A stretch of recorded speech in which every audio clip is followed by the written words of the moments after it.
warahmatullahi wabarakatuh.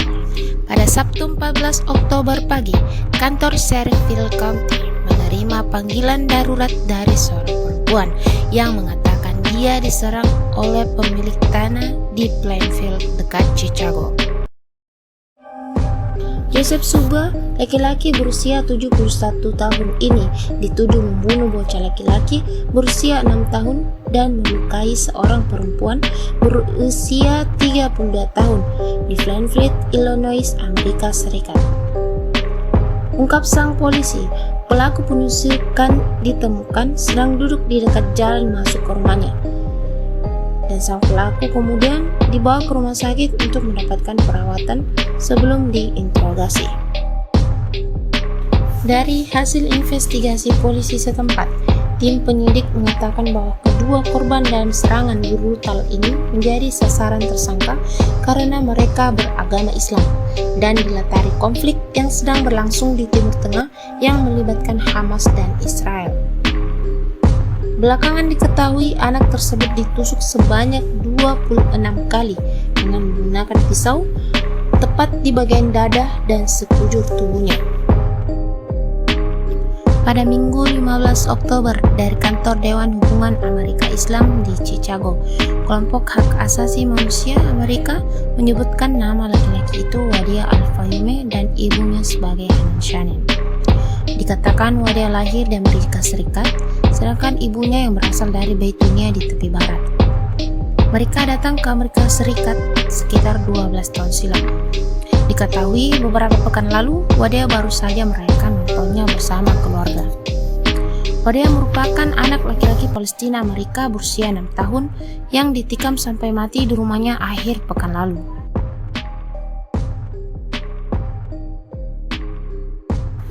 Ahmad Rehab juga mengatakan dalam konferensi pers selaku Direktur Eksekutif Dewan Perhubungan Amerika Islam.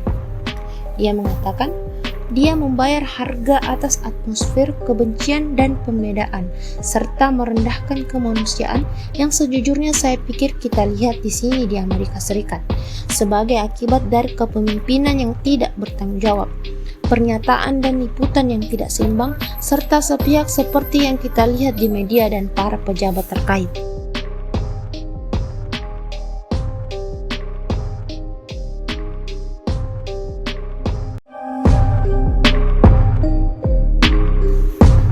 Para pejabat Amerika Serikat memperingatkan bahwa konflik yang berjarak ribuan mil jauhnya dapat menyebabkan peningkatan ancaman terhadap orang-orang Yahudi dan Muslim di dalam negeri.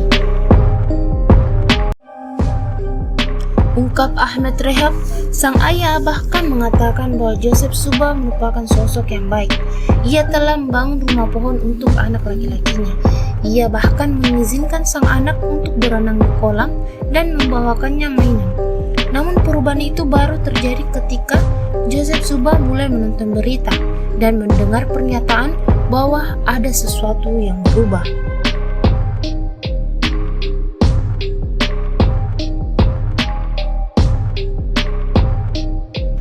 Dan sejumlah media di Amerika Serikat dan Inggris menjadikan klaim mengerikan itu di halaman muka.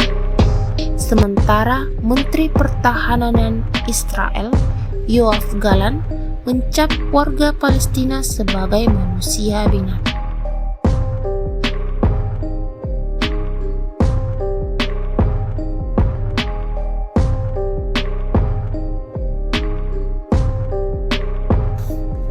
Pembunuhan Wadea lantas menuai kecaman luas dari para pejabat terpilih, mulai dari Presiden Joe Biden dan Ibu Negara Jill Biden hingga Gubernur Illinois J.B. Pritzker yang menghadiri pemakamannya. Pritzker kemudian mengatakan, sebagai Gubernur Illinois, saya mengutuk kefanatikan dan kekerasan. Saya tidak akan diam menghadapi kejahatan ini dalam bentuk apapun.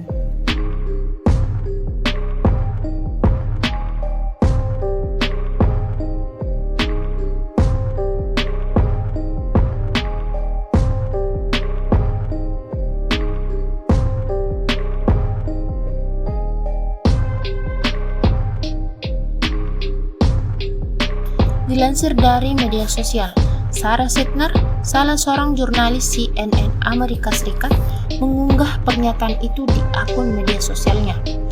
Kemarin, Perdana Menteri Israel mengatakan bahwa mereka mengkonfirmasi bahwa Hamas memenggal bayi dan anak-anak saat kami sedang serang langsung. Tetapi belakangan mereka menarik pernyataan itu.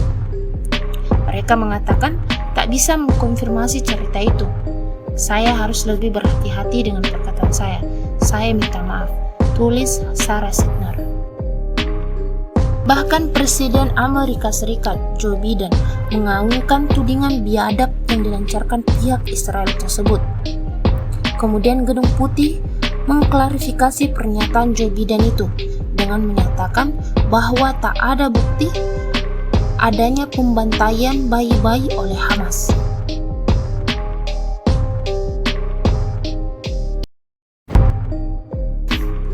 Pembunuhan Wadea lantas menuai kecaman luas dari para pejabat terpilih, mulai dari Presiden Joe Biden dan Ibu Negara Jill Biden. Joe Biden, Presiden Amerika Serikat ini dalam sebuah pernyataan mengatakan, tindakan kebencian yang mengerikan ini tidak memiliki tempat di Amerika dan bertentangan dengan nilai-nilai fundamental kita. Kebebasan dari rasa takut terhadap cara kita berdoa, apa yang kita yakini, dan siapa kita.